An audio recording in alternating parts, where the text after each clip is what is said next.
ஆனால் வாழுகிற பூமியை காப்பாற்ற இந்த நாட்டில் ஒரு கட்சி கூட இல்லை. ஒரே ஒரு கட்சி தான் இருக்கிறது. அது நாம் தமிழர் கட்சி மட்டும்தான் இருக்கிறது. நாம் தமிழர் கட்சியை வெல்ல வைக்கணும். அது தமிழரின் தார்மீக கடமை. இந்த நிலம் காப்பாற்றப்பட வேண்டுமானால், நமது பூமி காப்பாற்றப்பட வேண்டுமானால், நமது தாய் நிலம் காப்பாற்றப்பட வேண்டுமானால் நீங்கள் நாம் தமிழர் கட்சி ஆதரிக்க வேண்டும்.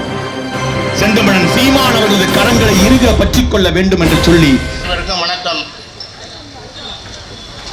மாடு கட்டி போரடித்தால் மாளாது என்று யானை கட்டி போரடித்த இந்த சோழ மண்டலத்தில் இன்று வயல்கள் எல்லாம் வீடுகளாக விளைந்திருக்கிறது. ஏனென்றால் இந்த நாட்டை காப்பாற்றுவதற்கு ஒரு தமிழ் மகன் இல்லை.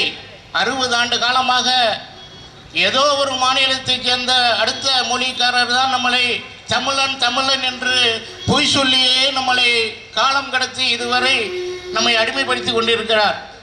நான் ஒன்றே ஒன்று சொல்ல ஞாபகப்படுத்துகிறேன். என்னுடைய எதிர்கட்சி தலைவர்களே, அனைத்து கட்சி நண்பர்களே, உங்கள் அனைவருக்கும் இந்த கர்நாடக மாநிலத்தில் ஒரு சொட்டு தண்ணி கொடுக்க முடியாது என்று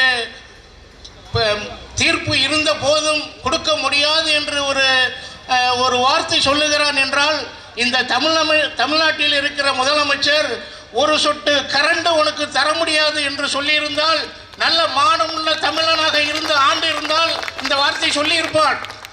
ஆனால் இவர் எங்கேயோ எப்படியோ வாழ்ந்துகிட்டு இருக்கிறார் என்கிறதுனால் இதற்கான பதில் சொல்லவில்லை. என்ன நடக்க போகிறது? ஒரு கரண்ட் உனக்கு கிடையாது என்று ஒரு வார்த்தை சொல்லு, இந்த தமிழ்நாடு அனைத்தும் உங்களோடு நிற்கும்.